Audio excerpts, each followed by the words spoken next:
పోలీసులపైనే కాల్పులకు తెగబడ్డారు. 3 రోజులుగా ఆ పరిసరాల్లోనే మకాం వేశారు. వీళ్ల కోసం ప్రత్యేక బృందాలు కుంభింకి దిగాయి. అన్ని చోట్ల చెక్ పోస్టులు ఏర్పాటు చేశారు. హైదరాబాద్ పారిపోయి రావచ్చని అనుమానించారు. కానీ దర్యాప్తు తర్వాత సీన్ మొత్తం మారిపోయింది. కాల్పులకు తెగబడ్డ వాళ్లు సూర్యాపేట పరిసరాల్లోనే మకాం వేశారని అనుమానించిన పోలీసులు చెక్ పోస్టులు ఏర్పాటు చేసి గాలింపు ముమ్మరం చేశారు. వాళ్ల అనుమానాలకు తగ్గట్టుగానే అరవపల్లి దగ్గరలో నిన్న రాత్రి బస్ చేసిన ఉగ్రవాదులు ఉదయం 6:30 ప్రాంతంలో సీతారాంపురం చేరుకున్నారు. అక్కడ పోలీసులు తనిఖీలు చేస్తుండటంతో సీఐపై కాల్పులు జరిపి పారిపోయేందుకు ప్రయత్నించారు. దీంతో పోలీసులు కాల్పులు జరుపుతూ చేజింగ్ చేయడంతో ఉగ్రవాదులిద్దరూ తిరుమలగిరి చిర్రగూడూరు మీదుగా జానకిపురం చేరుకున్నారు. జానకిపురం దగ్గరకు వెళ్లగానే బైక్ను వదిలేసిన ఉగ్రవాదులు చెట్ల పొదల్లో దాక్కొని పోలీసులపై అతి సమీపం నుంచి కాల్పులు జరపడంతో ఓ కానిస్టేబుల్ చనిపోయాడు. సీఐ ఎస్ఐ గాయపడ్డారు. కాల్పులతో అలర్ట్ అయిన పోలీసులు వాళ్ళని ఎన్కౌంటర్ చేశారు.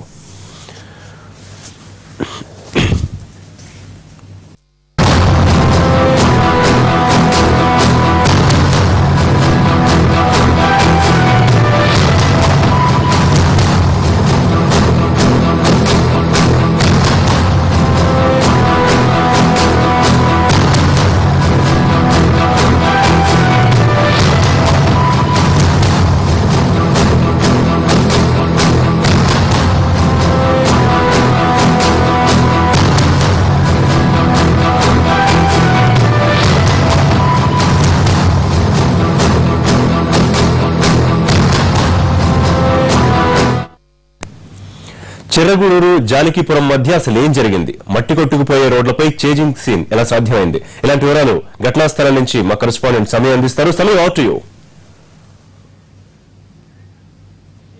నల్గొండ జిల్లా సీతారాం జానకిరాంపేట వద్ద జరిగిన ఎన్కౌంటర్ లో 2 దుండగులు చనిపోవడం జరిగింది. ఈ ఎదురు కాల్పులు నాగరాజు అనే కానిస్టేబుల్ కూడా చనిపోవడం జరిగింది. మొత్తానికి ఈ చనిపోయిన దుండగులు ఎవరైతే ఉన్నారో అస్లం అయూబ్ జాకిర్ భద్రంగా ఉత్తరప్రదేశ్ చెందిన వాళ్ళుగా గుర్తించడం జరిగింది. దీనికి ఐఎస్ఐతో కూడా సంబంధాలు ఉన్నాయన్న కోణంలోనూ కూడా పోలీసులు అనుమానిస్తున్న పరిస్థితి మొత్తానికి విచారణ వేగంగా కొనసాగుతుంది. ప్రస్తుతం మనం సంఘటన స్థలంలోనే ఇక్కడ కొంతమంది స్థానికుల సహాయాన్ని కూడా తీసుకోవడం జరిగింది. ఇటువైపుగా దుండగులు వస్తున్నారన్న సమాచారం అందుకున్న పోలీసులు ఈ గ్రామానికి సంబంధించిన వాళ్ళని కూడా వాళ్ళు సహాయం తీసుకోవడం జరిగింది. వాళ్ళని వెంబడించండి, వాళ్ళు ఎటుపోతున్నారో కాస్త సమాచారం తెలుస్తూ చెప్పండి అని చెప్పేసి కూడా స్థానికుల సహకారం కూడా తీసుకోవడం జరిగింది. దాంతో పాటు ఈ దుండగులను చూసిన ఇక్కడ సంఘటనలు చూసిన స్థానికులు కొంతమంది ఉన్నారు, వాళ్ళతో మాట్లాడదాం. చెప్పండి, ఈ సంఘటన జరిగినప్పుడు మీరు ఇక్కడ ఉన్నారా, మీరు చూసారా? అయితే మేము పొలాలలో ఉన్నాం. ఇంత వరకు ఇక్కడ ఇట్లా గుర్తొచ్చింది బండి రాగానే పోలీసు అయినా వాళ్ళ మా వానికి ఫోన్ చేసింది. సార్ మాకు ఏదో అవపడతలేదు మరి అని ఇతరు చూస్తాను. ఇతరు చూసే వరకు మళ్ళీ చూసే వరకు ఎట్లకి వస్తురు వాళ్ళిద్దరు దొంగలు వస్తురు. సార్ ఎట్లకే అయితే పోతురు ఇద్దరు, మరి ఎవరో కానీ ఎట్లా పోతురు అని అనగానే అంతలో పోలీసు వాళ్ళు ఇద్దరు చిరగూరు నుంచి 10 మంది దాకా బంద్ వేసుకొని వాళ్ళు వచ్చారు. వాళ్ళ మనసులో అని మా వాడు తీసుకొని ఇట్లా కాలేనుక మేము పోయినాం. పోగానే అసలు పోయారు. బండి బాగానే చెట్లలో నూకపోయి చెట్టు అటు దాచుకొని ఉన్నారు. ఇక మేము కొంతమంది ఆ చిరగూరు వాళ్ళు మేము వెనుకకున్నాం. ఇద్దరు పోలీసు వాళ్ళు మా సమయం లోపలికి వాళ్ళ దగ్గరికి అయినట్టు చూసుకొని లోపలికి పోతారు. పోగానే అవపడ్డారు. అవపడని వీళ్ళు ఎప్పుడైతే అవపడ్డారో వాళ్ళు ఒకటి పేల్చారు. ఎవరి మీద పిలిచారు? వీళ్ళ పోలీసు వాళ్ళ మీదకి పోలేగానే పోలీసు వాళ్ళు అటుకిర్రు. మేము వెనక మళ్ళీ ఊరికి వచ్చి పొలాలలో పడ్డాం. ఇక పొలాలలో పడగానే వాళ్ళు ఏం చేసారు, వాళ్ళ బైక్ ఆనే వదిలిపెట్టారు. ఈ గడ్డకు ఈ చిరగూరు వాళ్ళ బండ్లు ఈ పోలీసు ఆయన బండ్లు ఈ గడ్డ పెట్టారు. వీళ్ళు ఆడ చిరగూరు ఆయన బండి వేసుకొని మళ్ళీ వేసుకొని చక్కగా ఇక్కడికి వచ్చారు. వాళ్ళు మాట్లాడిన భాష ఏమన్నా విన్నారు? వాళ్ళు ఏమన్నా భాషకి మేము దగ్గరికి రాలే, దూరంగానే ఉన్నాం. మీరు కూడా చూస్తారు కదా, మీ సహాయం కూడా అంటే పోలీసులు మిమ్మల్ని కూడా అంటే స్థానికులను కొంత సహాయం కూడా తీసుకున్నారు. మీరు ఎలాంటి పరిస్థితుల్లో ఇక్కడ సిచ్యువేషన్ చూశారు? మాకేమంటే తిరుమలగిరి పోలీస్ స్టేషన్ నుంచి వెళ్ళి ఒక కానిస్టేబుల్ మాకు ఫోన్ చేసాడు. అది ఇక్కడ ఇట్లా ఎన్కౌంటర్ అవుతున్నట్టు జరుగుతుంటే పోయి చూసిరాపా అని చెప్పాడు. చిద్దరికి మేము చిన్నపరిసల నుంచి వస్తుంటే మన గుండాల పిఎస్ వాళ్ళు వస్తారు. వాళ్ళు వచ్చేటప్పుడు నన్ను సార్ అడిగి ఈ జానకిపురం బాట ఎట్లుందో చూపించండి అని అన్నారు. అన్నప్పుడు నేను ఆ ఎస్ఐతో కలిసి ఇంకా 4-5 కానిస్టేబుల్ వాళ్ళందరితో కలిసి మేము ఇక్కడికి వచ్చేసరికి ఇక్కడ ఎన్కౌంటర్ జరుగుతుంది. ఆల్రెడీ జరుగుతుంది. మన నాగరాజు అనే కానిస్టేబుల్ని వాళ్ళిద్దరికి కాల్చిరంట. తర్వాత ఆయన డోర్ తీస్తుంటే వాళ్ళిద్దరు కింద పడి వెనక నుంచి వచ్చి మళ్ళీ ఆత్మగురికి సంబంధించిన పిఎస్ వాళ్ళు అతన్ని వాళ్ళని కథ చేయడం జరిగింది. మరికొంతమంది మనతో ఉన్నారు. మీరు ఎలాంటి పరిస్థితులు చూసారు ఇక్కడ? మేమా సార్, మేము పొలాలలోనే ఉన్నాం. పొలాలలో ఉంటే ఎస్ఐ సార్ మా వానికి పరిచయం. అదే సమయం 10 నెలలు ఎత్తరు చూడు అక్కడ పోరగాళ్ళు అన్నారు. పోరగాళ్ళు సార్ మా వాళ్ళు అప్పుడే బయలుపోయారు సార్ అని వాడు అంటుంది. ఏం మీ పల్లె పిల్లల ముద్ర ఆయన అనేది వేరే పొరగాళ్ళు అయితే చూడు మీ ఏరియాలో తిరుగుతురట అంటే లేదు సార్ మాకు ఎవరు పడతాడు అన్నాడు ఫోన్లోనే వాడు మలిసూడు మీ ఏరియాలో చూడు మలిసూడు అంటే మేము మలిసూతున్నాం కానీ అక్కడ కాపాడుతున్నాం సార్ వెళ్ళారు సార్ వారు అయితే ఎవరో వారు వెళ్ళినట్టు వెళ్ళారు వాళ్ళు ఏటకి వెళ్ళిపోతారు మీరు కంప్యూటర్ మీరు కంప్యూటర్ సంగతి మాకు ఎప్పుడు ఫోన్లో చెప్పారు ఫోన్ శివకాడ పెట్టుకో అని ఎస్ఐ సార్ చెప్తాం ఎటు పోతారు ఇంకా చూడు అని వాళ్ళు అంటారు అంటే నేను చూస్తున్నా సార్ మీరు ఎటుబడి ఉష్కలార్లో బాగా తిరుగురి వెంబడే పాటలు దొరుకుతారని అంటున్నారు అంతలో కానిస్టేబుల్ ఇద్దరు వచ్చారు కానిస్టేబుల్ ఈ ఇద్దరు కడవ 10 మంది చిరగురళ్ళు వచ్చి ఎట్లకెళ్ళి ఉరుకుతారు అంతలో మేము కూడా మనం కూడా అనుకుంటే మా వాడు మేము ముగ్గురం కలిసి ఉరుకున్నాం ఇక మా వాళ్ళు మాట్లాడే భాష ఏమన్నా కానీ మీకు ఏమన్నా దగ్గర పోలేదు సార్ మేము వాళ్ళు మిమ్మల్ని గమనించినప్పుడు మిమ్మల్ని ఏమన్నా బెదిరించడం అట్లాంటి పని బెదిరించడం దగ్గర ముగ్గురు ముందర పోయిన ముగ్గురునే దగ్గర పేల్చారు ఒక 2 పేలవంగా వాళ్ళనే పేలవంగా మనమే వచ్చినా మేము పరారే మేము ఊరుకున్నాం మొత్తానికి ఇది పరిస్థితి మొత్తం భయానకమైన వాతావరణం ఇక్కడ నెలకొందని చెప్పేసి చెప్పొచ్చు ఉదయాన్నే పోలీసులు ఇక్కడి వైపుగా దుండగులు వస్తున్నారనే సమాచారాన్ని అందుకున్న పోలీసులు ఈ స్థానికులకు సమాచారం అందించడం జరిగింది వాళ్ళు ఎటు వెళ్తున్నారు వాళ్ళ మూవ్మెంట్ ఏందని చెప్పేసి ఎప్పటికప్పుడు సమాచారం తీసుకోవడంతో పాటు టీములుగా విడిపోయిన పోలీసులు వీళ్ళందరూ ఈ ప్రాంతాన్ని అంతా కూడా చుట్టుముట్టడం జరిగింది చుట్టుముట్టినప్పటికీ ఒక్కసారిగా అంటే ఈ ఎన్కౌంటర్ జరిగిన ప్రాంతంలో ఎడ్ల బండి ఆ తర్వాత జేసీబీ కూడా ఒక అడ్డం రావడంతో పాటు పొదలు ఉండడం కూడా ఈ దుండగులు అడ్వాంటేజ్ గా మారిందని చెప్పొచ్చు వీళ్ళు పొదల నుంచి ఒక్కసారిగా వచ్చి పోలీసులపై దాడి చేయడం జరిగింది ఆ దాడి చేసిన నేపథ్యంలోనే నాగరాజు ఎక్కడికక్కడే కానిస్టేబుల్ నాగరాజు మృతి చెందడం జరిగింది సిద్ధయ్య ఎస్ఐ వాళ్ళపై ధైర్యంగా కాల్పులు జరిపినప్పటికీ లాభం లేకుండా పోయింది మొత్తానికి వాళ్ళు కంటిన్యూస్ గా కాల్పులు జరపడం జరిగింది వాళ్ళ వద్ద ఉన్న 2 నాటు తుపాకులతో కాల్పులు జరిపారు అలాగే వాళ్ళ దగ్గర ఉన్న కార్బన్ ను కూడా కాల్చే ప్రయత్నం చేశారు కానీ అది ఓపెన్ అవ్వకపోవడంతో చాలా పెద్ద ఎత్తున ప్రాణ నష్టం మిగిలిపోయి అయ్యేదని చెప్పి అది కనుక ఓపెన్ అయ్యి ఉంటే కనుక పెద్ద ఎత్తున ప్రాణ నష్టం జరిగేది అని చెప్పేసి తెలుస్తా ఉంది మొత్తానికి మధు అనే కానిస్టేబుల్ వీళ్ళిద్దరి మీదపై దాడి చేసి వాళ్ళిద్దరిని పట్టుకోవడం జరిగింది పట్టుకున్న తర్వాత ఇంకో కానిస్టేబుల్ వెనక నుంచి వచ్చి వీళ్ళిద్దరిని ఎన్కౌంటర్ చేయడం జరిగింది మొత్తానికి వీళ్ళు చనిపోయిన వాళ్ళు ఎవరైతే ఉన్నారో అస్లం అయ్యూబు ఆ తర్వాత జాకీర్ భద్రులుగా గుర్తించడం జరిగింది వీళ్ళిద్దరికీ ఐఎస్ఐ కార్యకలాపాలతో కూడా సంబంధాలు ఉన్నట్టు కూడా పోలీసులు అనుమానిస్తున్నారు మొత్తానికి ఎంక్వైరీ ప్రస్తుతం కొనసాగుతుంది మనకు మరికొద్ది సేపట్లో ఇక్కడి నుంచి ఈ శవాలను తరలించే అవకాశం ఉంది పోస్ట్ మాస్టర్ నిమిత్తం ఇక్కడి నుంచి హైదరాబాద్ తరలిస్తారా లేకపోతే నల్గొండ హెడ్ క్వార్టర్ తరలిస్తారా అనే విషయాన్ని ఇంకా అధికారులు తేల్చాల్సింది మొత్తానికైతే ఇక్కడ ఒక ఉద్రిక్తమైన పరిస్థితి ఇంకా కొనసాగుతోంది స్థానికుల సహాయంతో పోలీసులు ధైర్యంగా ఈ ఎన్కౌంటర్ ని చేయగలిగారని చెప్పేసి చెప్పవచ్చు ఇది పరిస్థితి ఓటు Hyderabad studio right Sami thank you Suryapet ఘటన తర్వాత ఉగ్రవాదులు అదే ప్రాంతంలో బస చేశారా సీతారాంపురంలో ఏం జరిగింది అక్కడి నుంచి ఉగ్రవాదులు ఎలా తప్పించుకున్నారు సీతారాంపురం నుంచి జానకీపురం ఎన్కౌంటర్ వరకు మినిట్ టు మినిట్ ఏం జరిగిందో నల్గొండ జిల్లా ఎస్పీ ప్రభాకర్ మాటల్లో విందాం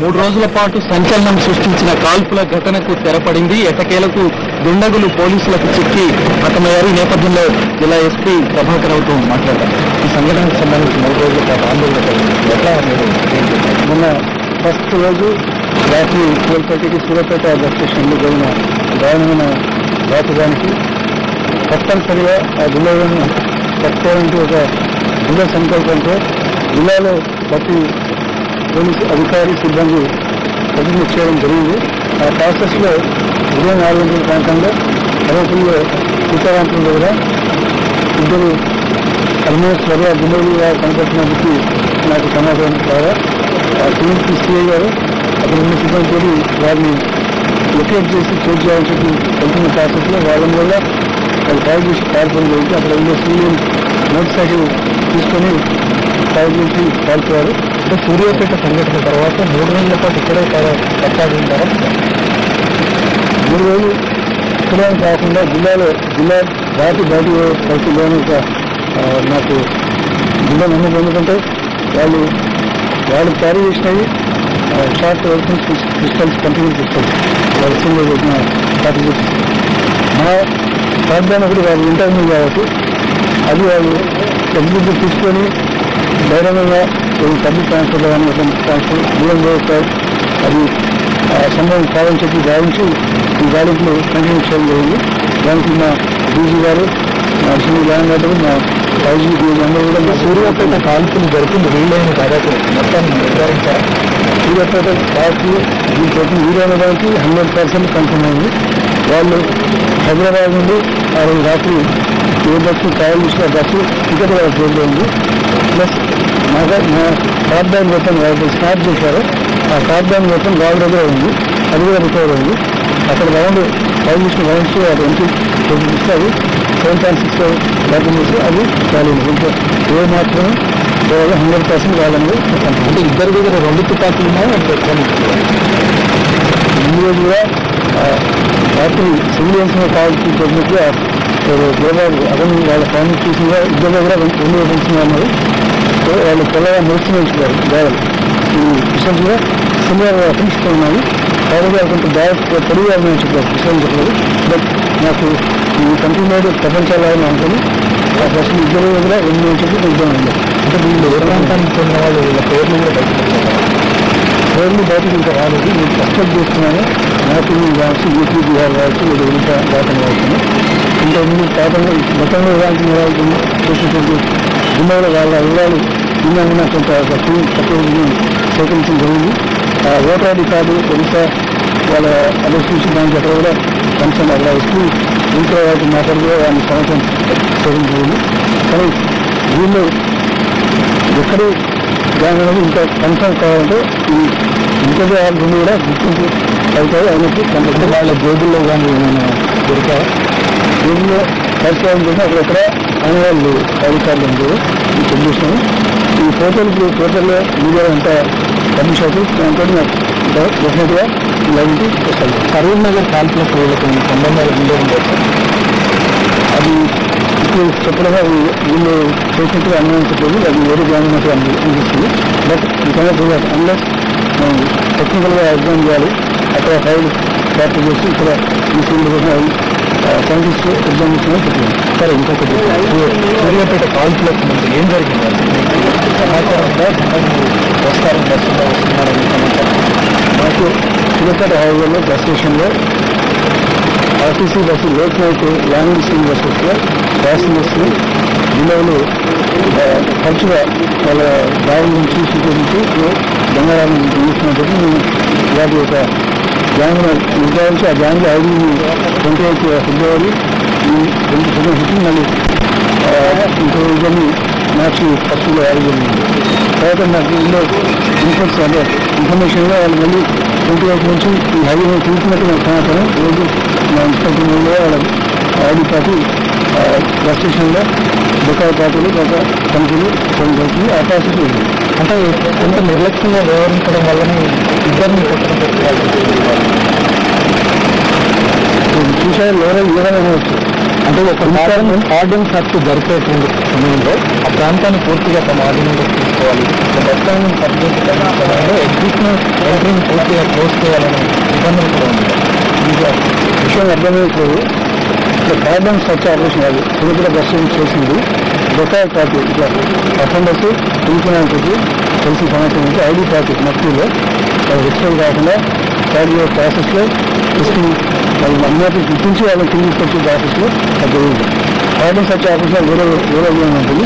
దాన్ని ఇందులో తీసుకోవాలి. రెండుకి ఐడి పార్టీ చేసి ప్రాసెస్ గతంలో మీరు అదుపులో తీసుకున్న ఇర్ఫాన్ ఇంకా